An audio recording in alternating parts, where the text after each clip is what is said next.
चलिए जी, अब हम बात करेंगे चैप्टर नंबर 4 में, और चैप्टर नंबर 4 का नाम है methods of calculating national income. तो चलिए स्टार्ट करते हैं। सबसे पहला जो क्वेश्चन है आपकी स्क्रीन पर, वो बोलता है कि which of the following is not a method of calculating national income. राष्ट्रीय आय मापने का इनमें से कौन सी विधि नहीं है। प्रोडक्ट मेथड है, इनकम मेथड भी होता है, एक्सपेंडिचर मेथड भी होता है, बैलेंस ऑफ पेमेंट नहीं होता है। करेक्ट आंसर इसका हो जाएगा D, balance of payment deals with international transaction not national income. और आपसे इस क्वेश्चन में नॉट पूछा गया था।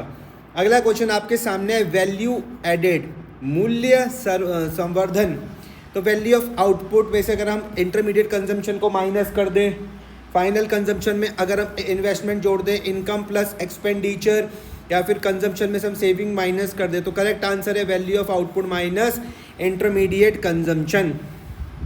ठीक है, तो वैल्यू ऑफ आउटपुट क्या होता है, जब हम आउटपुट में से इंटरमीडिएट गुड्स को माइनस कर देते हैं। क्यों करते हैं? To avoid double counting. Third में हम पहुंचते हैं तो लिखते हैं which is included in income method. आय विधि में क्या शामिल होता है? पहला ट्रांसफर इनकम, पहला क्या है? Transfer income, wages and salary, second sale of second hand goods, या फिर कैपिटल गेन्स। ध्यान से इस चीज़ को समझो, which is included in income method. आय विधि में क्या शामिल होता है?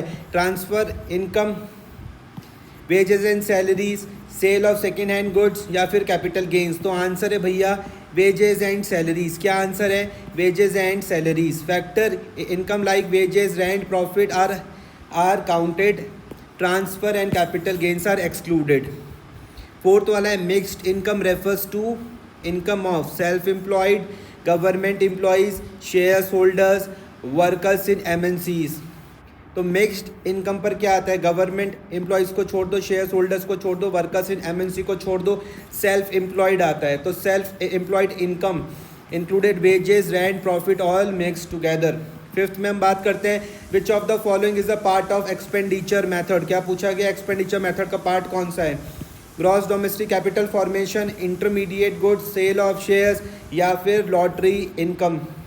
तो which of the following is a part of expenditure method? तो है gross domestic capital formation. Correct answer है ग्रॉस डोमेस्टिक कैपिटल फॉर्मेशन। ठीक है, investment is included, intermediate goods, shares, lottery are excluded. फिर हम सिक्स्थ में बात करते हैं जीडीपी एट मार्केट प्राइस में क्या आता है? Indirect, net indirect market price पर ध्यान में रखना, net indirect taxes, depreciation, NFIA, या फिर कैपिटल गेन्स। तो ध्यान से समझना, यहाँ पर मेन है मार्केट प्राइस पे फोकस करोगे, नेट इनडायरेक्ट टैक्सेस। ठीक है, explanation market price is equal to factor cost plus NIT, net indirect taxes. आगे बढ़ते हैं, imputed rent is considered in which method. कल्पित किराया किस विधि में जोड़ा जाता है? पहला only imputed rent, income method, expenditure method, product method, all method. Answer है D, imputed rent is counted in all methods to account for owners occupied housing। Answer इसका है डी, ऑल मेथड। ठीक है, अगला क्वेश्चन है आपके सामने, net export का मतलब क्या होता है? Export plus import, export minus import, या एक्सपोर्ट इनटू इंपोर्ट, या फिर export minus import minus export. तो आंसर है, अगर हम एक्सपोर्ट में से इंपोर्ट को माइनस कर देंगे तो हमारे पास आंसर क्या आ जाएगा? Net export. क्लियर हो गया? अच्छा, आगे which of the following should be excluded पूछा गया है while estimating national income. Income from abroad, production for self consumption, intermediate consumption, या वेजेस एंड सैलरीज। आसान आंसर है इंटरमीडिएट कंजम्पशन, क्योंकि intermediate goods are excluded to avoid double counting. Tenth है the sum of factors income gives, GDP MP, GDP MP, NDP MP। ये है the sum of factors income. Gross domestic product at market price, net domestic product at market price, net domestic product at factor cost, net national product at factor cost. तो answer है net national product at factor cost. तो sum of the factors income gives national income, that is NNP at factor cost. 11th में मैं बात करता हूँ तो लिखते हैं to avoid double counting we use value of output, final good approaches, total sale approaches, या फिर करंट मार्केट प्राइजेस। तो हम अप्रोच कौन सी फॉलो करते हैं? Final goods approach. इसमें लिखते हैं फाइनल गुड्स और value added approaches helps avoid counting the same output twice. 12 में मैं बात करता हूँ तो लिखते हैं transfer payments are included in national income या फिर excluded from national income. Correct answer है इसका B, excluded from national income. They are not payments for productive services. मैं बात करता हूँ किसमें, 13 में। NFIA net factor income from abroad is headed to GDPMP, NDPMP, NDPFC या फिर to get national income. Net factor income को हम ऐड करते हैं काई के लिए, नेशनल इनकम के लिए। Add NFIA to domestic income to get national income. हम लोग NFIA को ऐड करते हैं किसमें, डोमेस्टिक इनकम में, तो हमको क्या मिल जाती है, नेशनल इनकम मिल जाती है। आगे उसके बाद है which sector use mixed income mostly, agriculture sector, government sector, corporate sector, फिर फॉरेन ट्रेड सेक्टर। आसान है, agriculture sector. Farmers and self employed people mostly earn mixed income. आगे 15 पर मैं बात करूँ तो लिखते हैं in the expenditure method government final consumption expenditure include. In the expenditure method government final consumption expenditure includes salaries too. In expenditure method के बारे में बात करें तो गवर्नमेंट फाइनल कंजम्पशन एक्सपेंडिचर में क्या आएगा, salaries to employees, subsidies, old age pension, sale of public assets. तो याद रखना क्या आ जाएगा, सैलरीज टू एम्प्लॉय, ए है इसका answer. It includes current expenditure on goods and services including salaries. ठीक है। 16 में हम बात करते हैं तो which of this is an intermediate goods पूछा गया है। Steel used in car manufacturing, car bought by house hold या वॉशिंग मशीन फॉर होम या फिर कंप्यूटर फॉर होम यूज़। तो आंसर है इसका steel used in a car manufacturing. Steel is use further in a production, others are final goods. 17 है depreciation refers to, depreciation refers to fall in the value of assets, increase in the value of assets, increase in production या फिर decrease in production. ध्यान से समझना depreciation का क्या मतलब है, fall in the value of assets. Correct answer है इसका ए, संपत्तियों के मूल्य में कमी। Depreciation is the wear and tear of fixed capital. 18 में मैं बात करता हूँ gross domestic product eight fixed cost, GDPMP क्या होता है, फिक्स्ड कॉस्ट। ध्यान से इस चीज़ को समझो, अगर मैं मार्केट प्राइस में से नेट इनडायरेक्ट टैक्सेस को माइनस कर दूँ तो मैं फैक्टर कॉस्ट में पहुँच जाऊँगा। तो आंसर है भैया इसका ए। एक्सप्लेनेशन में क्या लिखते हैं कि to convert market price to factor cost subtract करना पड़ता है नेट इनडायरेक्ट टैक्सेस को। 19 में मैं पहुंच जाता हूं तो लिखते हैं which method is best for measuring agriculture output. Which method is use for best for measuring agriculture output, income method, expenditure method, product method या फिर कैपिटल मेथड। तो which method is best for measuring agricultural output, income method, expenditure method, product method या फिर capital method. तो answer है भैया product method. लिखते हैं agriculture production is usually measured using the product method. 20 में मैं देखता हूँ तो लिख रहे हैं भैया final goods are those goods used for further production, ready for final consumption, used by producers only, used by government only. तो बी आंसर है इसका, रेडी फॉर फाइनल कंजम्पशन। अगला हम बात करने वाले हैं आपके साथ वैल्यू एडेड मेथड में। इसमें है what is measured in the value added method. मूल्य संवर्धन विधि में किसे मापा जाता है, टोटल आउटपुट को या value added at each state, intermediate goods को या फाइनल कंज्यूमर्स या फाइनल कंजम्पशन ओनली। तो पहला है value added at each state. ठीक है, तो what is measured in the value added method, उसको हम बोलते हैं value added at each stage. We measure value added at each state output में से जब हम इंटरमीडिएट कंजम्पशन को माइनस करते हैं। 22 में मैं पहुँचता हूँ तो लिखते हैं which of the following is deducted from value of output to calculate the value added. Answer इसका बड़ा सिंपल है, इंटरमीडिएट कंजम्पशन। ऑप्शन में क्या क्या दिया हुआ था, डिप्रिसिएशन दिया हुआ था, इंटरमीडिएट कंजम्पशन दिया हुआ था, ट्रांसफ़र इनकम दी हुई थी और सब्सिडीज़ दी हुई थी। तो इंटरमीडिएट कंजम्पशन इसका सही आंसर होगा। Intermediate consumption is subtracted to get net value added. 23 में मैं बात करता हूँ तो लिखते हैं which of the following should be included in the value added method.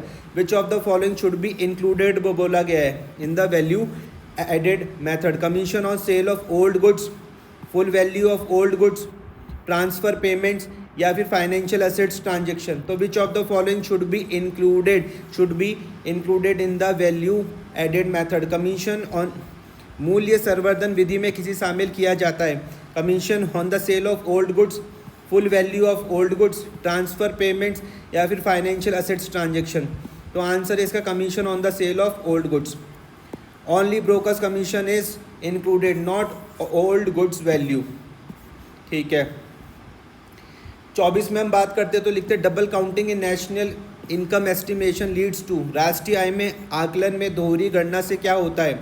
Under estimation, correct estimation, over estimation या फिर नो इफेक्ट। आंसर आ जाएगा ओवर एस्टिमेशन, ठीक है। It inflate national income by counting the same value multiple times. 25 में हम बात करते हैं तो which is not a way to avoid double counting, दोहरी गणना से बचने का कौन सा तरीका नहीं है? पहला final goods approach, value added approach, counting all intermediate goods, excluding intermediate goods. Which is not a way to avoid double counting? पहला final goods approach, value added approach, counting all intermediate goods, excluding intermediate goods. तो यहाँ पर है counting all intermediate goods, counting intermediate goods causes double counting, तो which is not a way to avoid double counting. 26 में हम बात करते हैं तो लिखा हुआ value of output equal to sales plus change in stock, sales minus change in stock, value added plus depreciation, final consumption plus investment. ए, अगर हम चेंज सेल्स में अगर चेंज इन स्टॉक को जोड़ते हैं तो किसके बराबर आ जाता है? वैल्यू ऑफ आउटपुट के बराबर आ जाता है। 27 पर हम बात करते हैं तो लिखते हैं which of the following is the precautions in value added method, मूल्य संवर्धन विधि में कौन सी सावधानी बरती जाती है? पहला included intermediate consumption, exclude transfer income, exclude imputed rent, include full waste of second hand goods. फिर से बोलता हूँ, which of the following is a precautions in value added method, precautions के बारे में बात करी गई है। Which of the following is a precaution in the value added method? पहला इंक्लूड इंटरमीडिएट कंजम्पशन, दूसरा एक्सक्लूड ट्रांसफर पेमेंट्स, तीसरा एक्सक्लूड इम्प्यूटेड रेंट, चौथा है include full value of second hand goods. तो इसका करेक्ट आंसर है बी, एक्सक्लूड ट्रांसफर इनकम। लिखते हैं कि transfer income are not excluded as they are not payment for productive services. 28 में हम बात करते हैं तो लिखते हैं which method is use to avoid double counting by counting only the final stage, दोहरी गणना से बचने के लिए किस विधि में केवल अंतिम चरण में गिना जाता है? Income method, expenditure method, final goods approach या फिर कैपिटल मेथड। तो आंसर है फाइनल गुड्स अप्रोच में। Final goods method counts only end use goods. 29 पर हम बात करते हैं तो which is the value added method considering useful? It avoids under estimation, it avoids double counting, it ignores depreciation, it includes transfer income. तो ध्यान देना कि why is the value added method, Y is the value added method considered useful?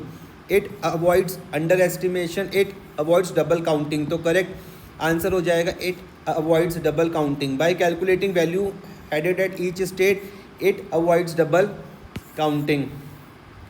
आगे बढ़ते हैं हम तो लिखते हैं कि what does intermediate consumption include, मध्यवर्ती उपभोग में क्या शामिल होता है? Raw material and services used in production, final goods, depreciation या फिर प्रॉफिट्स। तो आंसर है इसका बड़ा ही simple, raw materials and services used in production. Intermediate consumption means goods and services fully used up in the production. अगला हम बात करते हैं इनकम मेथड की। इसमें लिखते हैं कि what does the income method measure, what does the income method measure? Value of output, factor incomes, final expenditure या gross capital formation. What does the income method measure? Value of output, factor income. Correct answer हो जाएगा factor incomes. The income method sums all factor incomes earn during production. 32 पर मैं बात करता हूँ तो लिखते हैं which of the following is a factor income, इनमें से कौन कारक आय है? Old age pension, lottery winning, rent या फिर गिफ्ट रिसीव। तो आंसर है इसका रेंट, किराया। Rent is earn from the productivity activity, rent is earn from productive activity, other are transfer और windfall gain incomes. 33 which of the following is included under compensation of employees, कर्मचारियों को परिश्रमिक में क्या शामिल होता है? बोनस, डिविडेंड, कॉरपोरेट टैक्स या फिर ब्रोकरेज कमीशन। तो which of the following is included बोला गया अंडर कॉम्पनसेशन ऑफ एम्प्लॉयज़? तो बोनस, डिविडेंड, कॉरपोरेट टैक्स या फिर ब्रोकरेज कमीशन। तो आंसर है इसका ए, COE includes compensation of employees, includes wages, salaries, bonus and social security contribution. 34 पर हम बात करते हैं तो लिखते हैं विच component is part of profit, part of profit पूछा हुआ। डिविडेंड, इंटरेस्ट, रेंट या फिर मिक्स्ड इनकम। करेक्ट है इसका ए, डिविडेंड, लाभांश। Profit includes dividend, undistributed profit and corporate tax. ठीक है, आगे बढ़ते हैं हम 35 में। तो 35 में क्या लिखते हैं कि mixed income is the income of, mixed income is the income of government servants, share holders, self employed persons या फिर कॉर्पोरेट सेक्टर। तो करेक्ट आंसर है self employed person. Mixed income refers to the income where wages, rent, profit can not be separated like small shopkeeper, farmers. 36 में, तो which of the following should be excluded in national income. Excluded पूछा गया, आय विधि में किसे बाहर रखा जाता है? Wages, interest on loans, old age pension या फिर रेंट फ्रॉम लैंड। तो आंसर है इसका ओल्ड एज पेंशन, क्योंकि pensions are transfer payments and not factor incomes. 37 पर मैं बात करता हूँ, तो which income is imputed and included in national income. कौन सी आय अनुमानित होती है और राष्ट्रीय आय में जोड़ी जाती है? पहला लॉटरी प्राइज, दूसरा imputed rent of owners, occupied house, capital gains या gifts received. Which income is imputed and included in national income. तो इसका आंसर है B, imputed rent of owners occupied house. Imputed rent is estimated because it has no market transaction but provides economic benefit। 38 पर हम बात करते तो लिखा हुआ the sum of all factors income which domestic territory is called. Sum of all factors income which नहीं है within domestic territory is called NDPFC, NDP at MP, GDPFC, gross domestic product at MP। तो correct answer है net domestic product at factor cost. Adding, क्योंकि देखो यहाँ पर factor income पूछा गया था, याद रखना था sum of all factors income within domestic territory. तो adding factors income give net domestic product at factor cost. 39 पर मैं बात करता हूँ, तो लिखते हैं to get national income but is added to the domestic income. Domestic income पर क्या जोड़े कि नेशनल बन जाए। तो आंसर इसका बड़ा सरल है, net factor income from abroad, NFIA।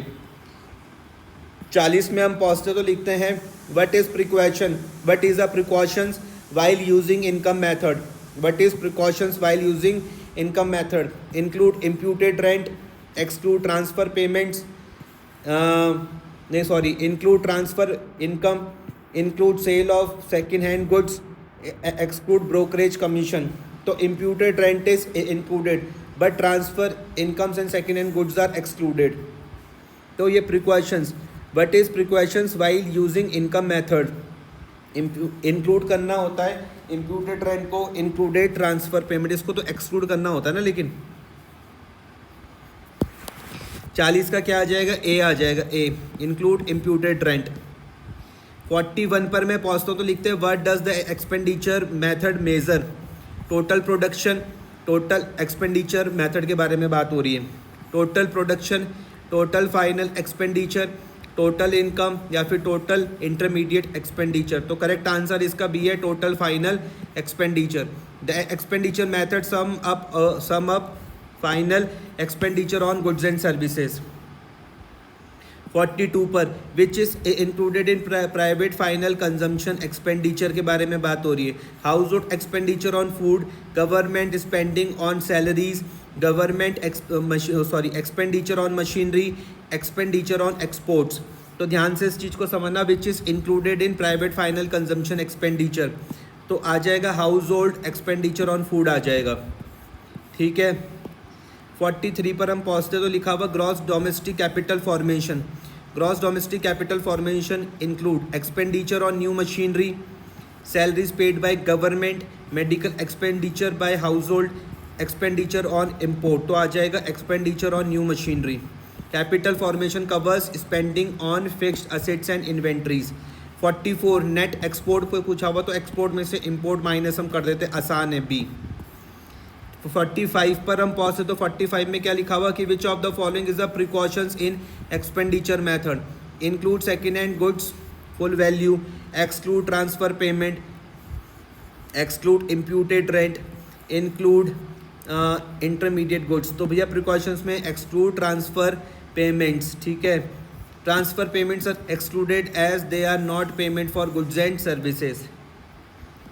फिर हम बात करते हैं government final consumption expenditure include, government final consumption expenditure include salaries of employees, purchase of old building, purchase of shares, gifts given to people. Answer इसका A है, salaries of employees. Government current expenditure include salaries and public services. 47 पर हम बात करते तो लिखते हैं which expenditure is excluded in the expenditure method, which expenditure is excluded in the expenditure method. Final goods expenditure, intermediate goods expenditure, investment inventories या फिर export expenditure. Answer इसका है बी, आंसर इसका है भैया बी। तो बी में क्या लिखते हैं, intermediate goods expenditure. Intermediate goods are excluded to avoid double counting. Changes in inventory is a part of PFCE, GFCE, gross domestic capital formation, net export। तो आंसर इसका भैया सी है, gross domestic capital formation. Change in inventory is included in investment expenditure. 49 which is not a component of final expenditure, इनमें से component कौन सा नहीं है किसका, फाइनल एक्सपेंडिचर का। Private consumption expenditure, government consumption expenditure, intermediate consumption, gross domestic capital formation. Answer इसका सी है, intermediate consumption. Intermediate consumption is not a part of final expenditure. ठीक है, आगे बढ़ते हैं और लास्ट क्वेश्चन है 50। To calculate national income from gross domestic at market price, we subtract net taxes, net indirect taxes and add NFIA, add depreciation, subtract depreciation only या फिर add subsidiaries only. Answer इसका A है, subtract net indirect taxes को हमको minus करना पड़ता है और NFIA को हमको जोड़ना पड़ता है। तो gross domestic product and market price के लिए क्या करना पड़ेगा, सब्ट्रैक्ट करना पड़ेगा NIT, नेट इनडायरेक्ट टैक्सेस को NFIA को जोड़ना पड़ेगा, तो हमको नेशनल इनकम मिल जाएगी। Thank you.